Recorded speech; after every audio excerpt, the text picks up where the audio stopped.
আল্লাহ যদি জিজ্ঞাসা করে তুই আমাকে এরকম করে ডাকিস কেন, তো আমি ভিতর থেকে যেন জবাব দিতে পারি, মালিক 24 ঘন্টা তোমার অক্সিজেন নেই, 1 টাকা বিলও তুমি নাও না।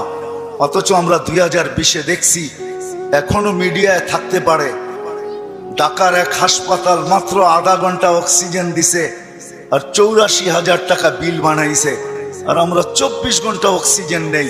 তুমি একবারও আমাদের থেকে বিল নাও না বা চাও না। আমার মন চাইলো তোমাকে আমি একবার মন বইরা আল্লাহ বইলা ডাকি।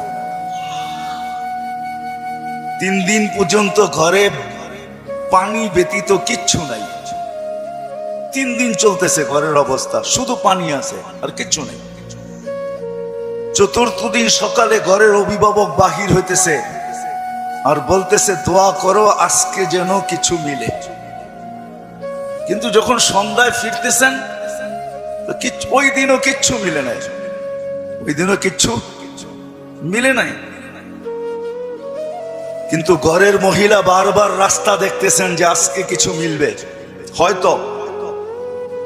কিন্তু সন্ধ্যাবেলা যখন ঘরের পর্দা উঠায় দেখতেছেন আসতেছে, কিন্তু চেহারাটা মলিন, হাত দুইটা খালি। নাম পরে বলবো আমি। যখন একবারে ঘরের কাছে চলে আসছে, এখন আর আওয়াজ, পর্দা নষ্ট হবে না, তো আওয়াজ দিছেন আলী। বুঝছেন তো? আলী রাদিয়াল্লাহু তাআলা আনহুর কথা বলতেছি। ফাতেমা রাদিয়াল্লাহু তাআলা আনহা আওয়াজ দিছেন আলী। তো চোখে চোখ পড়ছে, তো জিজ্ঞাসা করছে চেহারা মলিন কেন? বলছে আজকেও কিছু মিলে নাই।